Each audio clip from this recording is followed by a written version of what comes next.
Shannon, if you can verify on your Facebook site in a few minutes when it comes live, and same thing for Tanya. If you can also look and verify if you're seeing the live feed. Well, mine just notified me that Grow Business 911 cross-posted. Cool. Great.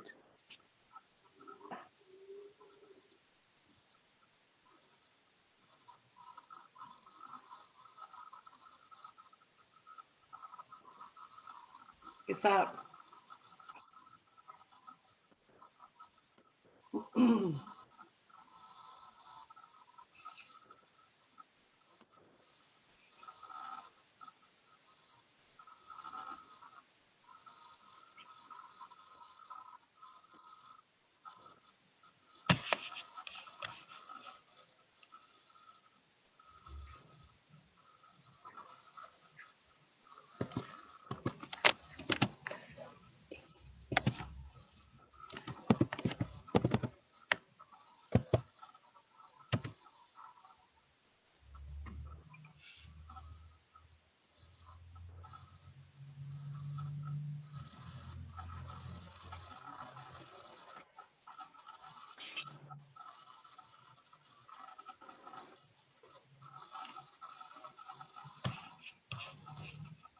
Shannon, how are things in Aurora? They are going quite well. Good. Businesses You are guys, open up and life is getting back to as normal as it can right now. Good. I'm glad to hear it.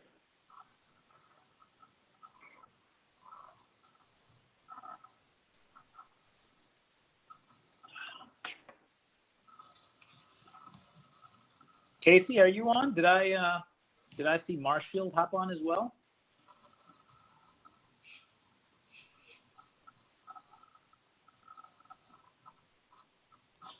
I think you may be muted.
Hey, Tanya, can you hear me?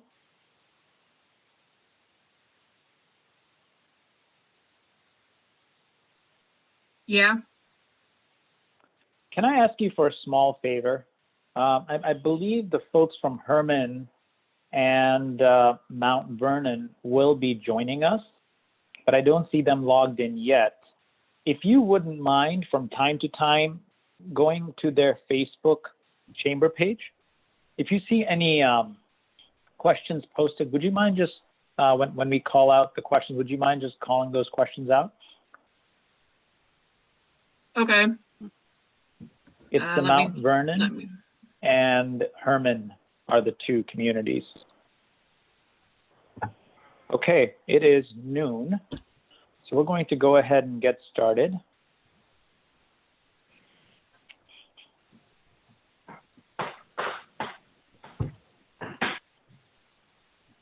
One second.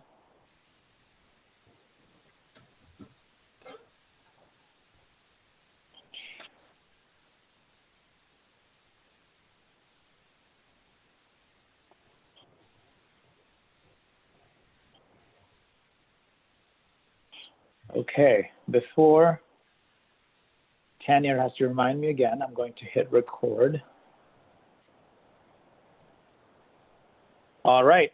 Well, good afternoon, everybody. I hope everyone's doing well. Everyone's staying safe and healthy. So excited to have you join us today for our monthly Business Speaker Series event. First thing I'll ask, I'm going to go ahead and mute everybody just to avoid any background noise. Perfect. Okay, so my name is Rashu Mahalaha. I'm an economic advisor for a program called Growth in the Regional Ozarks, GROW. And we're very excited to bring you these monthly speakers who can share their stories, their insights that may help our small, mid-sized, large local business owners learn tips to better support their business. So that's what these events are all about. We hold these events every month, typically third Thursday of each month. You can see the flyer that we're sharing.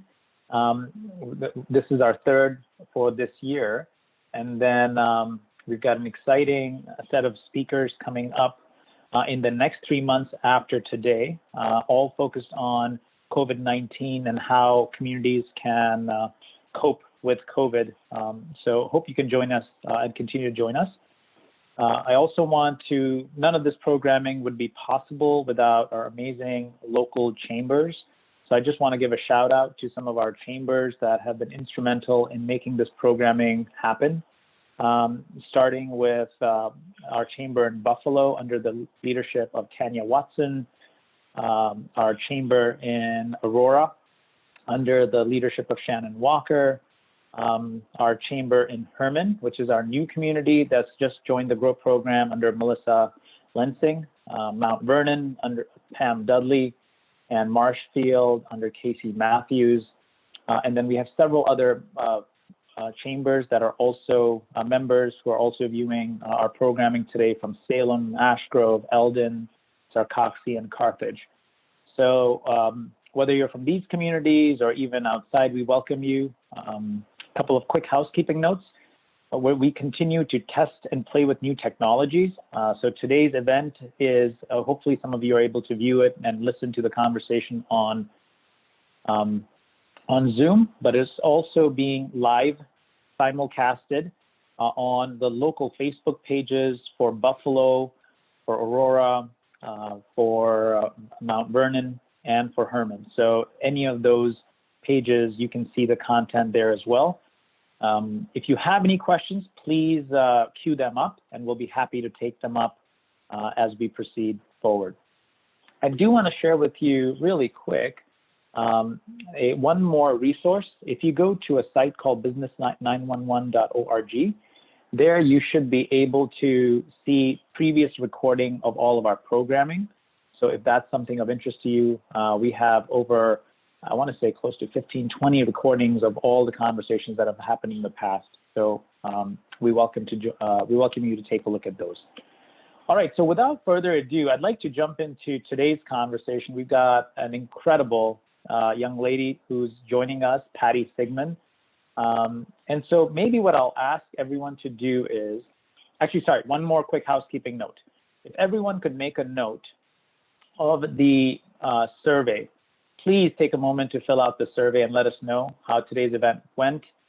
If there's anything we can do to improve anything, logistics, technology, what content you want to hear in the future, please provide us that feedback. We sincerely appreciate that, and that really helps us continue to improve our programming. Okay, so I'm going to stop sharing my screen. And if I may ask all the participants except Pati to go ahead and turn your videos off at this point.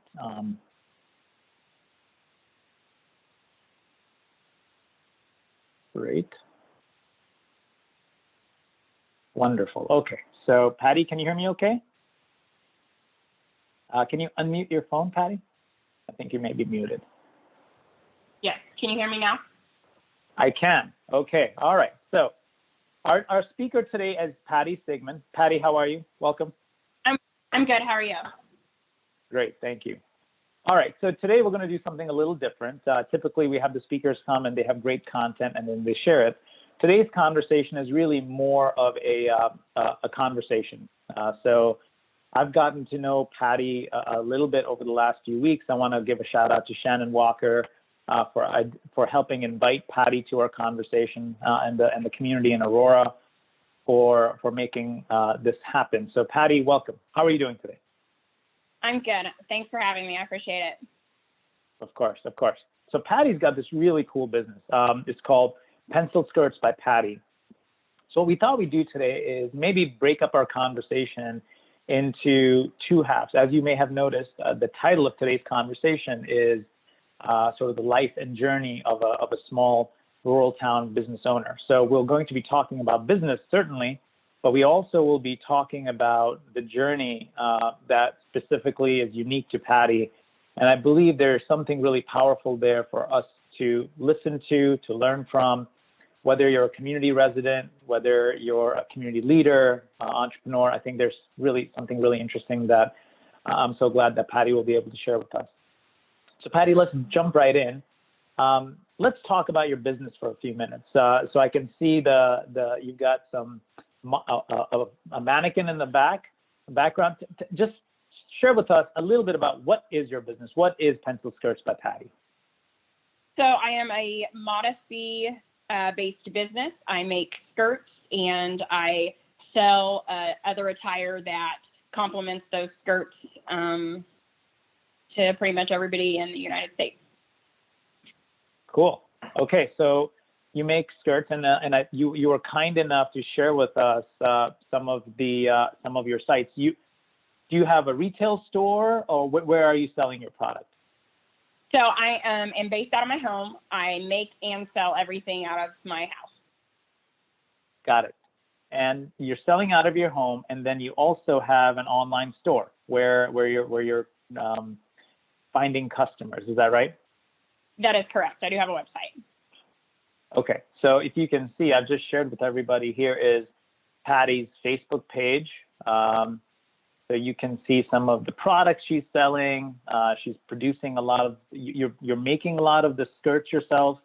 And then talk about what all people can buy on your site. What are the range of products that people can buy? So I'm every skirt to order. So all skirts are made by me, but you can find 3/4 sleeve shirts. You can find cardi vests. You can find cardigans, full cardigans. Basically business and life wear. You could find leggings. Everything that I sell is from a modesty standpoint. So it's kind of that realm. You can find those items on my website. Cool. Okay, and your website name is Pencil Skirt by Pati, and then people can also find on Facebook. Yes. Wonderful. Okay, so you must have gone to fashion school to make this dream come alive. Is that right? Fashion school, New York. Well, how did this come to be? Yes, New York. So no, I actually borrowed a sewing machine from a neighbor, and okay. That's kind of where Pencil Skirts by Pati was born. There was a need personally for my family, and I found a pattern online from Liliana Ladies, and I ordered the pattern and made myself a skirt. Okay, so that you had a need. You weren't finding the kind of skirt you were looking for in the market, and so you said, let's just try this out. How long has your business been around? About 5 years. Okay, so the business has been around 5 years. It's an online business. And just give us a sense for how's the business doing? How was it doing? And right now in the crazy COVID world, what are you finding?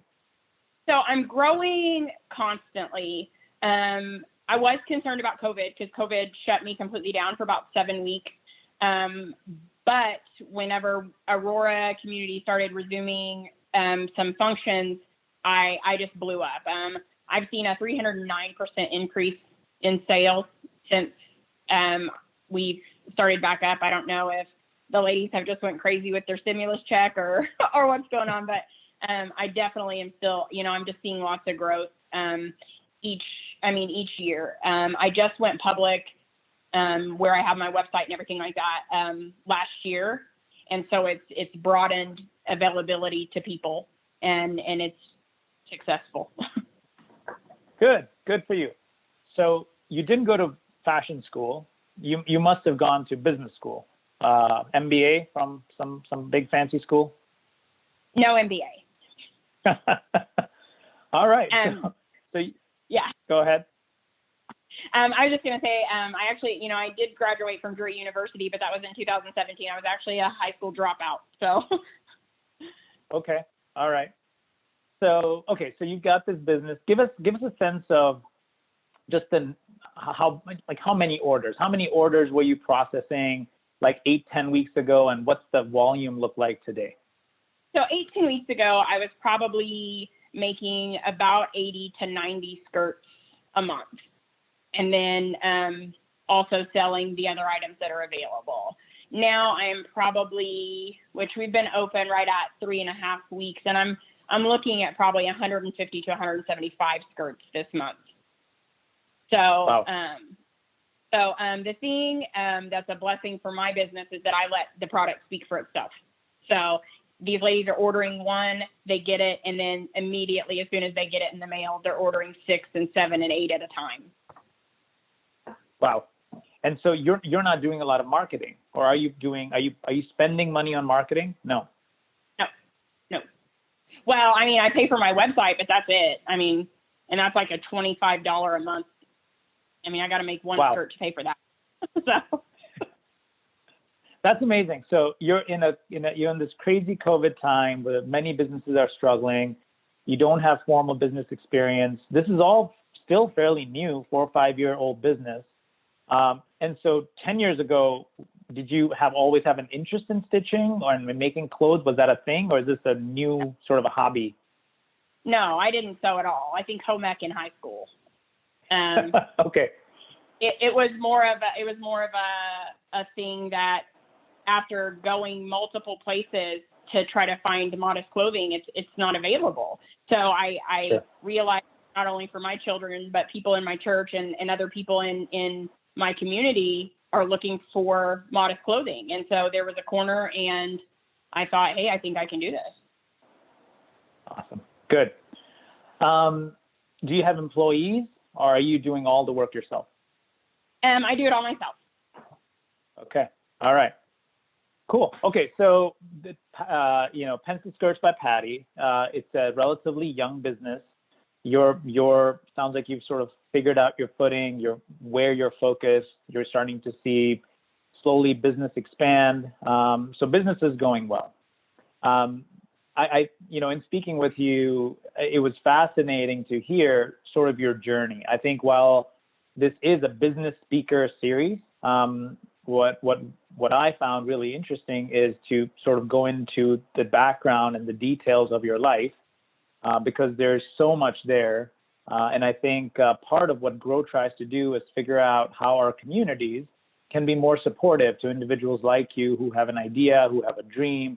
Everyone's got ups and downs in life. So would you mind if we kind of sort of took, let's rewind back a decade or two and sort of let's open the box of Pati and see what, how you came to be who you are. Is that okay? I'm ready for that, yeah.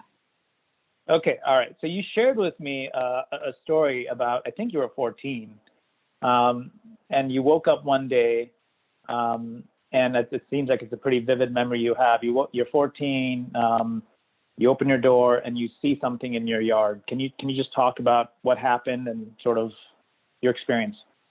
Yeah, so I was probably about 16 and okay. Lived in a small town. I've always been in Missouri, so small towns are small towns. And I opened my back door and there was a cross burning in my backyard. Somebody had lit on fire a cross. In of the KKK and what that stands for. Wow. What? So you're a multiracial individual, is that right? Yes, I am. Okay, and so can you just talk about that as what imprint does that leave on a young person multiracial background, growing up in a small community. What does that do for you? So I think for especially small towns around Missouri, in like towards the Springfield area, like where we are, and I was raised in Kabul, there's just not a lot of biracial people. There's just not. And so I think that at that time, it just kind of put an impact on me of, are you actually welcome anywhere? Are you, it makes you feel like you're not a part of a community. It makes you feel like when you're the oddball in a small town, and I mean, you guys can see me, I'm not that dark, but for there, I was, because all the kids were really white with blonde hair and blue eyes, and then there's me with a big old afro and brown, and so I think that it puts the imprint on your life of not feeling loved and not being welcomed. And can you also share a little bit about, just so we can get a context of, as you shared your story, as someone listening to your incredibly rich, powerful story, you being a successful business owner today, I can almost see a direct pattern of how the story unfolds, how you get to where you are today. And it's this sort of, it's a story that goes ups and downs. But you're growing up, can you talk about sort of your family and what were the circumstances in which you're growing that are starting to mold the person that you are? So I think that everybody does as good in the situation with what they have. So when I say stuff, I don't want it to be taken as I guess, a negative towards my family. I think that they did as good as they could at the time. So I did grow up in a family that had a family line of addiction. And I was kind of in and out of foster care with my grandparents a lot.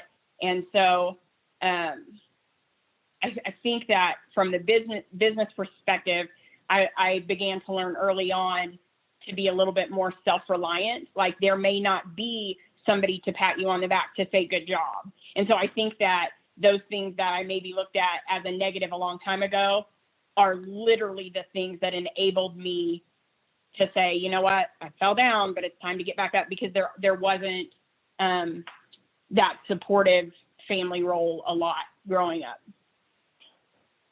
Got it. So sounds like not the picture perfect childhood. You have your, obviously a lot of good things going on in your life. There's a handful of challenges that you're dealt with. I believe you left home at a relatively young age, and you've been on your own for relative. Can you just talk about so growing up and then leaving and starting to establish your own identity, life? So my family moved up here to the community of Aurora when I was about 16. So I signed my first lease at 16 because I was still in school.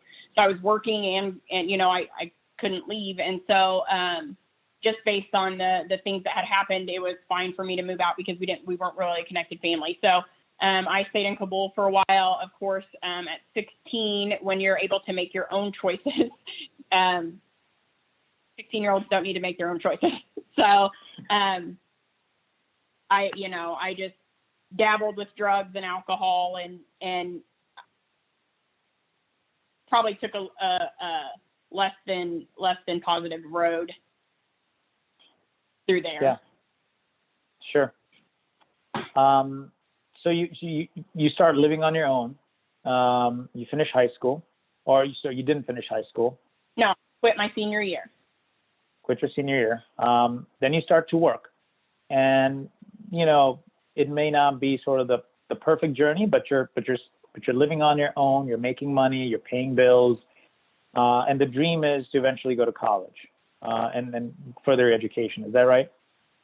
At that time, probably back then, I wanted to finish high school. So I was in my senior year, and it was like December, and they realized that I didn't have math credit that I needed to graduate. So I was told at mid my senior year and so that was really probably one of the greatest letdowns at that time in my life, because I was already in my senior year, and they're like, you can't graduate. So I always wanted to finish high school and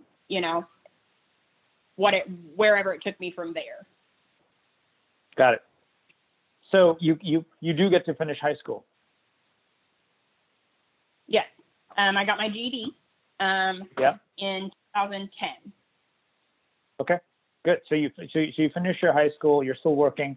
Let's sort of fast forward a little bit to you're in your mid-late 20s now, and sounds like you're sort of living the life. You know, you've got money coming in, you're working, you're balancing lots of things. And something that you shared, I just thought I had never quite heard it contextualized this way, was obviously you had been exposed to addiction of different forms before, but you get exposed to meth, I believe, in your late 20s. And initially, it's sort of a good thing for you because you're running on full steam. And so talk about that, like how the drugs were actually a productive vehicle for you for a period of your life. What was that like? I was actually under such a delusion whenever I ended up going out to a bar one night, failed relationships, just went out. A friend offered me meth. I was like, I wasn't as taken back as somebody who hadn't been around any drugs their whole life would have been. So I was like, yeah, fine. And so we did it, and then I just continued like that week to use, and I realized, I'm in college. By this time I have started Drury University, so I'm able to be a single mom, have my house clean. I'm working 60 hours a week. I'm going to school. I refuse to have any people that I would actually label drug addicts at my house. So I thought I was successful because I would just get my drugs and go home. I wouldn't hang out with the people that looked like they were high. And so, Sure. so I was, I was just producing what appeared to other people as a successful life,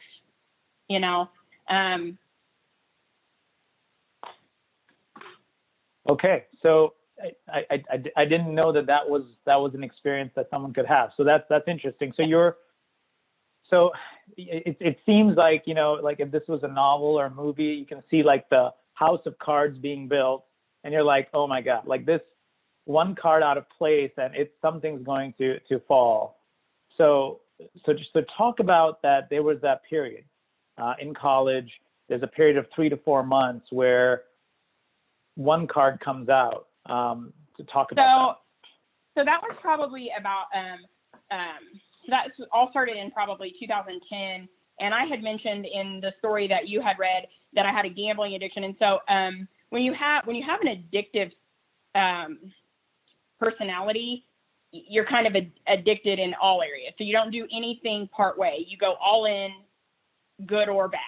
And so for about 3 years, everything looked like it was going good. And then in a matter of about 3 months, I was filing for divorce.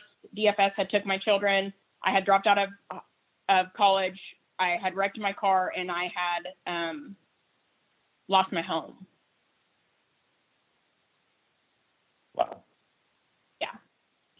So you can lose it, you can lose it all that fast. And on top of that, I had great teeth, a good smile. I actually lost 4 teeth in 1 week. Like, so you go from being somebody who looks respectable in the community, you're working, and it can all fall apart that fast. So this is the in the life of Pati, things are good, up and down. There's highs, and then seems like you're starting to curve down, and this is like the bottom. And I think it's interesting. We know how this story, where it's going, right? We're fortunate because we can see you. We can see you as a successful business person, a successful mom, a successful citizen, a very valuable member of the community. We know where the story's going. Right. But now we kind of know, like, there's a low point here. So now, what happened? This is, and how many years is it between this point and this? How many years are we talking? So drug use lasted probably 8 to 10 years. And then the really good was probably the last 3. And then the descent was lose everything in 3 months. And I would say the climb out was about 4 months. That's where I started reading my Bible, and I started looking, because I relied on myself. Like, I can do everything because I had a prior childhood and things that taught me to rely on myself. I didn't need other people. I didn't need God.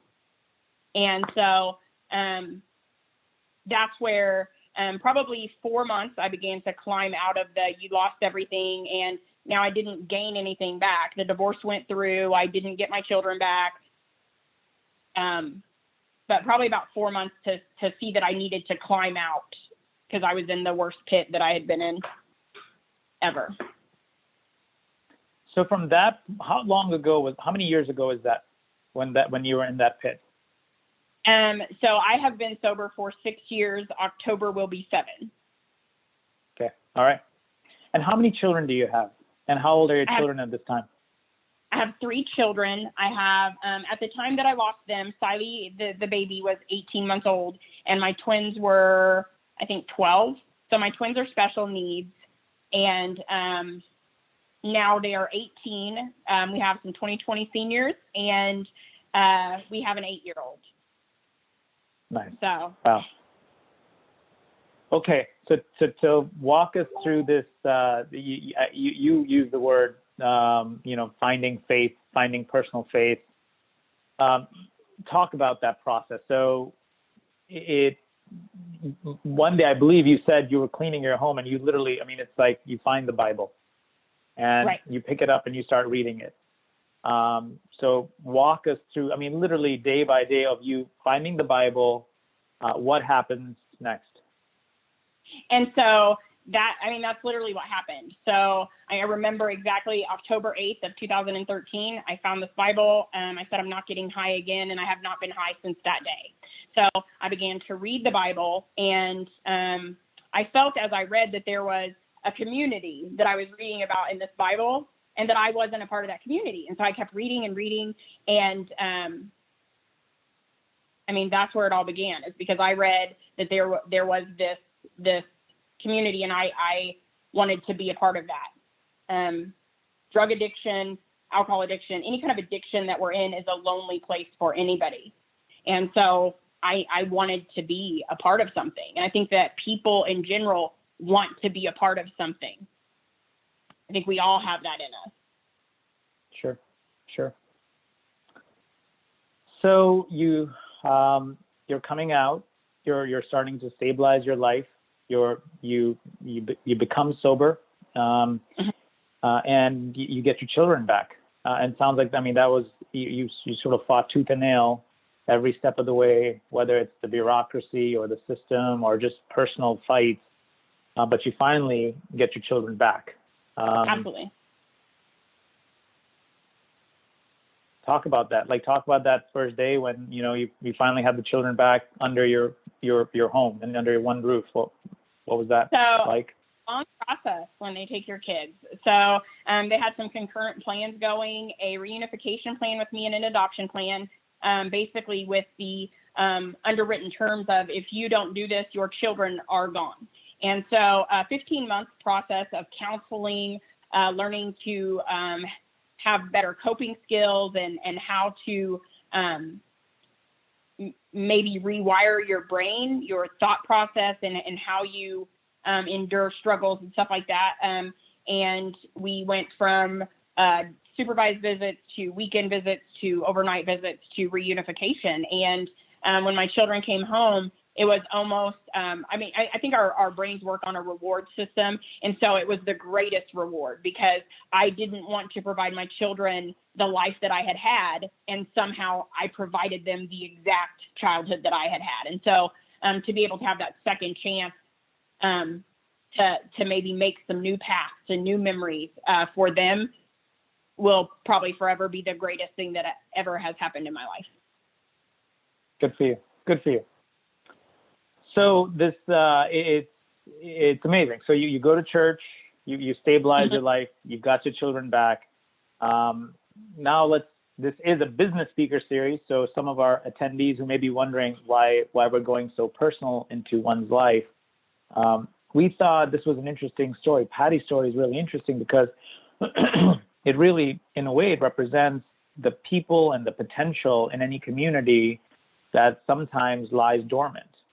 Sometimes we don't think there's economic potential in individuals. And I really like, just when we were starting, you said something about, you'll say it much better than me, Pati, you said something about you wanted to be a valuable member of the community and not just someone who takes. You said it much more articulate. Can you share that thought? So I think that oftentimes small communities have a lot, well, I don't want to say a lot higher addiction rate, but it's more obvious because of the smaller the population. And so how can we take our addicted community members to where they become beneficial community members? So I am based out of Aurora, and I love the town of Aurora. We have such a great community, but I am now selling to, I think, 45 states. And so that money that is coming from 45 states is being spent in the town of Aurora, because I believe that we should always shop local. In some instances, it does end up costing a little more, but it's providing revenue for our community to make our community better. And so I'm now able to put, $2,000 to $3,000 more a month into the community of Aurora. And if we could get some people that could get behind that could believe that too, if one person could do 3, 4 people could do 12, 6 people could do 24. And that's what it's about is how can we turn people who maybe don't look beneficial into beneficial people. And I did tell you when we were talking, there's a lot of earning that has to be done whenever you're coming from an addiction world to a business world, because people they know who you are in a small town, and so there's a lot of trust that has to be built up and character that has to be rebuilt. And so, but I think that if we can figure out a way to do that and allow, because sometimes we have preconceived notions. So if we can allow these people who, like me, who are trying to turn their life around and become a benefit to society, if we can allow that to happen, it's nothing but success for our community. Yeah. I love it. And while we're talking at this, I want you to maybe share talk to us about you get quite engaged at the church. I want to now sort of transition to the story of an entrepreneur. Most entrepreneur journey all starts with a problem. There's a problem, there's something missing, they need something and they want to solve it. It doesn't start with, I'm going to have a business and a website. Like, that's not what most people are thinking day one. Day one, it's, I need something and it's not there. So talk about that time when you stitched your first skirt. You already mentioned you borrowed your way to success. You needed a skirt. You didn't have a sewing machine. So talk about that, and then how the church was helpful to you in your entrepreneurial journey. Okay, so I did borrow my neighbor's machine, even her thread. I didn't even have thread. So I had the fabric and the scissors, and I had bought the pattern, and there was just a need, because we are apostolic, and so we wear skirts all the time. And so I just decided to try this, to make a skirt, and it turned out, and you can find on my Facebook years ago, I posted a picture of me in this skirt, and I was like, it's an actual skirt. Like, it, I was so shocked. And so I have a group of ladies at church, probably 5 of them, who have just stood behind me from day one. They have ordered more skirts than probably anybody ever will, even when they were terrible. And they allowed me to use them as test subjects, not even, and they paid full price. It wasn't like, they got the skirts and they gave me that constructive criticism that said, Patti, this isn't going to work.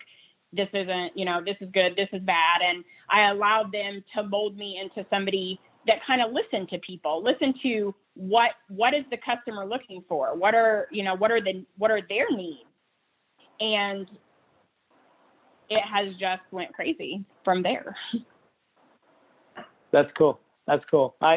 And I think you said something along the lines of how important it is to have those mentors and those rocks, those people that stand by you.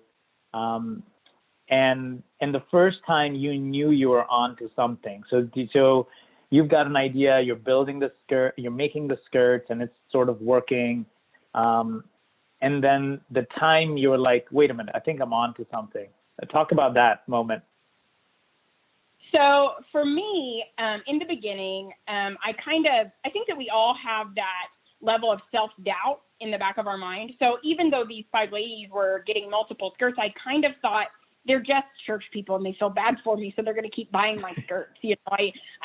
And then slowly one of them at a time would start messaging me and saying, Patty, this is an awesome skirt. Do you think you could get this fabric? Or and I realized that the people I go to church with at Apostolic New Testament Church, they're good, honest people. So they actually like the skirt. And then it has grown outside of the walls of our church. I have made mini skirts for the school. They require some choir and FFA, have some regulations on them, and I've been able to make them. And I think that's. Yeah. And I believe there was also, you mentioned there was a time when a boutique wanted to buy your skirts. And so share that story. So at this time, I'm having quite a few boutiques reach out to me. I can't keep up with the quantity that they need. So I am having to turn a lot of them away. But I had a boutique reach out to me, and they said, hey, what do you have pre-made? And I think I had 20 or 25 skirts made up. And they were like, we'll take them all. And I was like, what? And so then I didn't know what to do. I lost all sense of professionalism. I probably said something like, are you sure? And so, and it's so cool to see my product, which is under their name once they have it, but I can go to their website and see my product that I made. And to me, that's just pretty cool. Good I gave the neighbor, that's all. by the way.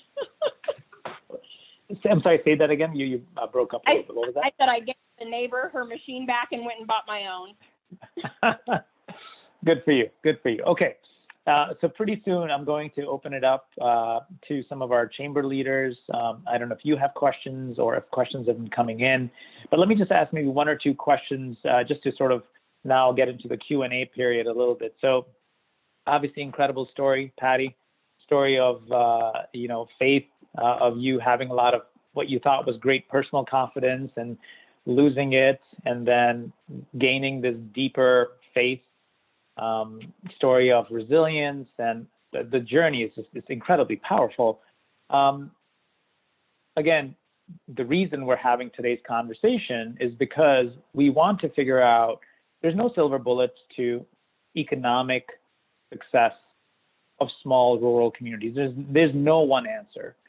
And there's a lot of small answers that are really important. So maybe one question that I would have for you is what does it take? What does it take for a small town to be supportive of individuals and entrepreneurs like you? What's something, maybe if you had like the big crazy idea or just something simple and easy, what do you think a community can offer to others like you that would be helpful?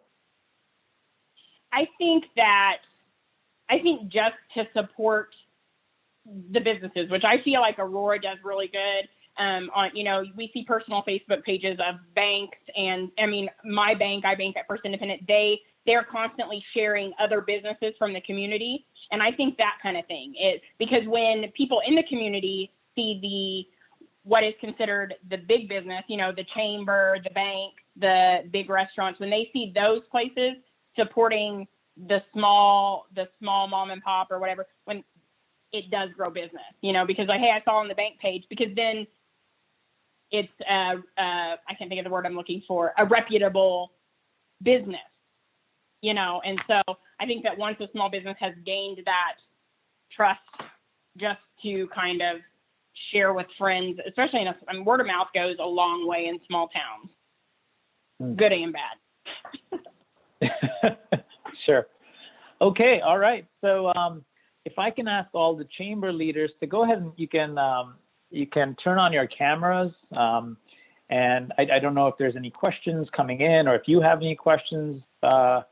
Shannon, since you're our honorary chamber that brought Patty to us, why don't we start with you? What questions or thoughts do you have you want to add? Well, some that I've shared on our chat.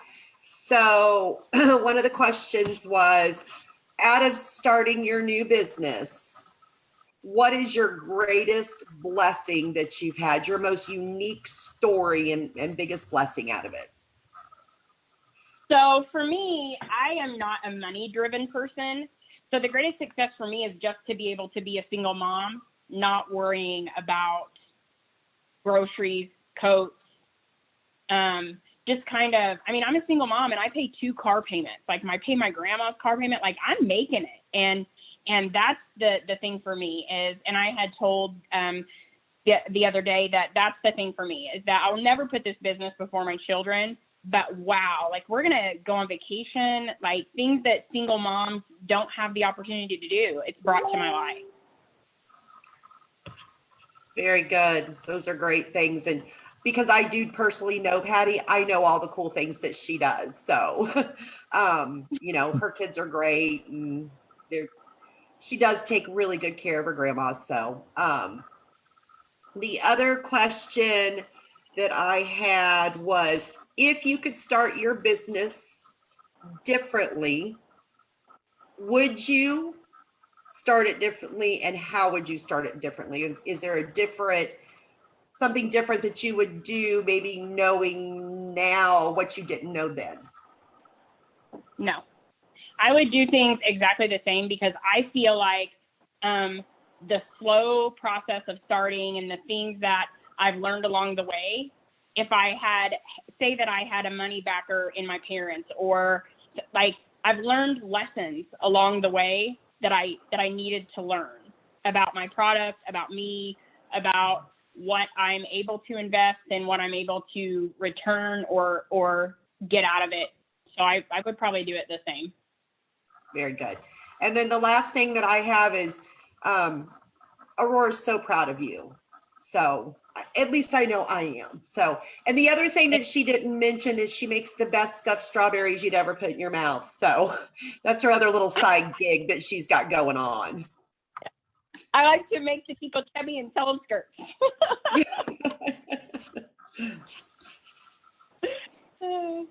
Cool. Thanks, Shannon. Appreciate those questions. Melissa, any questions from you? Anything coming in from your community? Hi, Can you hear us? everyone. Hi, Patty. This is Melissa Lindsay, and I'm with the Herman Area Chamber of Commerce.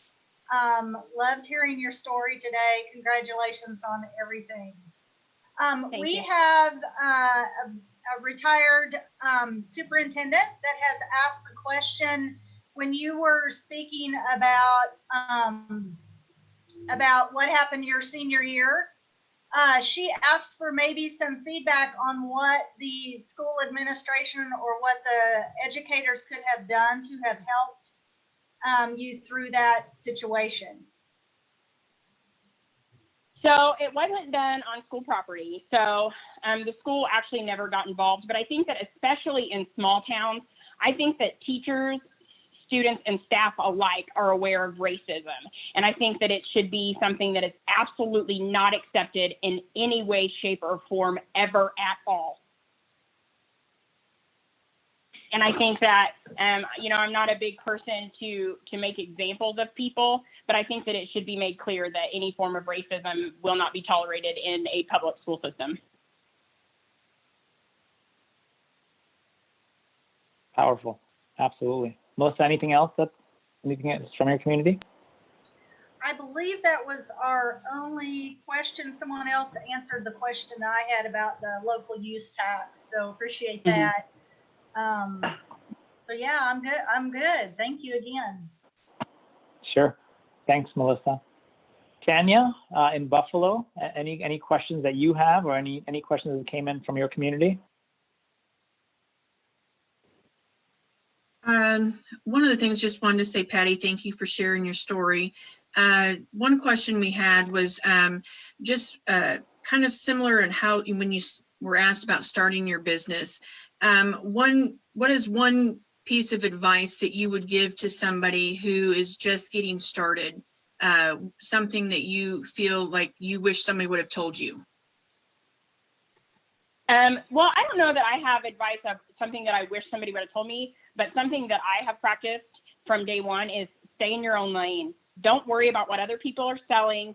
Don't worry about the price they're selling it for. Focus on creating your product that is fabulous and promote your product. Whenever I started my business, I literally got rid of every skirt that I didn't make, because how am I going to walk out of my house in a skirt that I didn't make if I make skirts?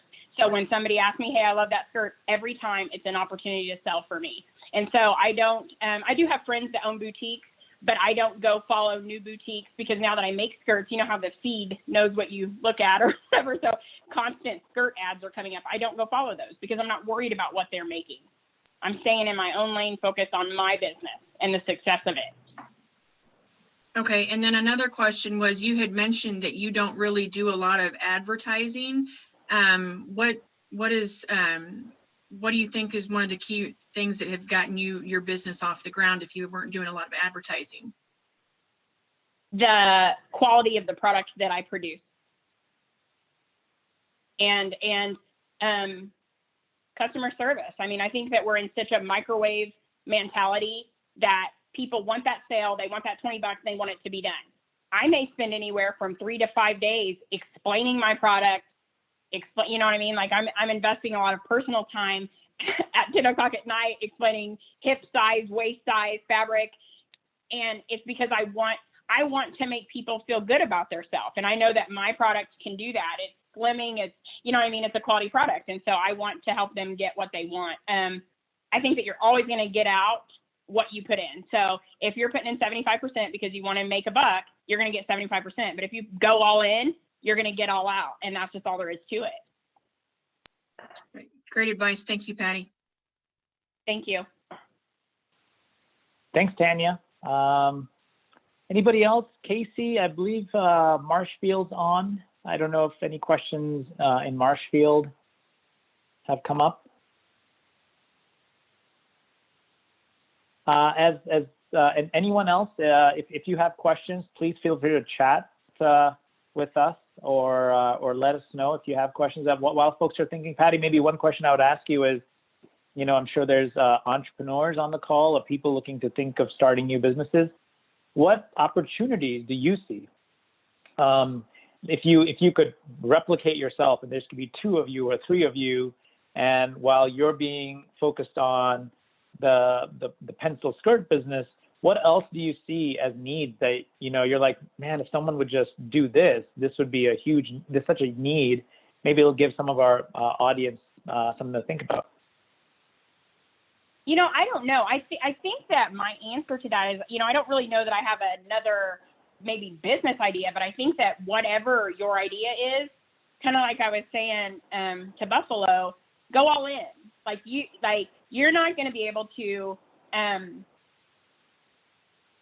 maybe bounce ideas. Whenever you're an entrepreneur, you're going in with something that you already know is awesome. You're not asking people for advice on how to make it better. You know what I'm saying? Like, yes, we need that feedback, but I went into selling skirts on a wider scale because I knew what I had was needed. So you have to sit down and say, is this something that's a need? Am I willing to put 95% of the revenue back into the business? Because you're not going to make it if you don't. And am I willing to sacrifice all of me in this beginning phase? You know, I mean, that's what it is. When this first started, I would not allow a skirt order to sit in my house for 24 hours. Within 24 to 36 hours, the skirts were out. Now I've been able to scale that back and say, hey, ladies, there's too many orders. We're going to be about 2 weeks. But in the beginning, I knew that I had to get it out there. And you know, on Shannon saying the strawberries, the same thing. I do sell probably $1,500 to $2,000 worth of strawberries about 4 times a month or 4 times a year. And it's because I went out and gave them to people for free first and said, hey, you know what I mean? So I think that sometimes, and especially for small businesses, you see the boutique and you don't see the work and the heart and the things that have went into it, because it's up front, you're out of pocket a lot. I mean, I have the largest fabric options probably in the United States. I have 120 or 150 fabric options. It took me a long time to be able to build that. But I kept on saying, okay, I'm going to get 2 more fabrics this week, 2 more fabrics this week.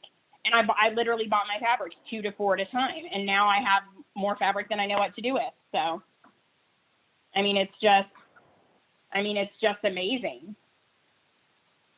Very cool. And they just, I mean, they sell. Yeah. Any other questions for anyone else? This is such an interesting topic today. Any other thoughts out there?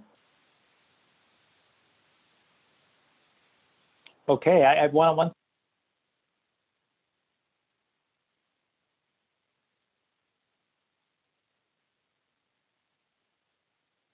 I can't hear anything.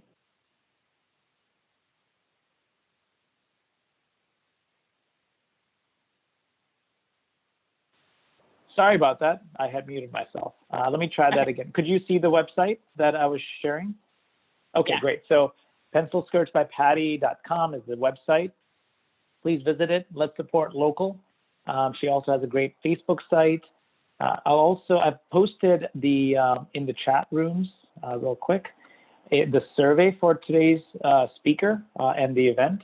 If you wouldn't mind taking a few minutes, it won't take you more than a minute to fill the survey out. If you're watching on Facebook or if you're watching on Zoom, please give us your feedback. And as we're wrapping up, I just want to once again highlight some of the other events that will be coming up soon. One second. We've got a nice array of programming. Next month, we'll be speaking with Justin Patterson, an individual from Mount Vernon, who's going to be sharing with us how businesses can cope with the financial stresses in the time of COVID. The month after that, in July, we will have Travis Elliott from Buffalo, who's going to share. This is a really important conversation, talking about legal implications of COVID, employees, making sure that businesses are taking the appropriate precautions and legal considerations in thinking about employees and work policies, et cetera. And then in August, just in time for the schools to start again, we will be talking with the Missouri Chamber of Commerce, who'll be sharing with us what can the businesses, individuals think in terms of the next few months coming up, just in time for obviously the school starting as well. So hope you can join us. Please do give us your feedback. And if I can ask everyone to sort of virtually give a round of applause to Pati for all her successes. We're so proud of you, Pati. We wish you the most success, joy, and if there's anything we as a community can do for you, do let us know. Thank you so much for sharing your insights and thoughts with us today. I appreciate it so much. Great. All right. Well, thanks everybody. Have a great day, and we'll talk to you soon. Bye. Thanks.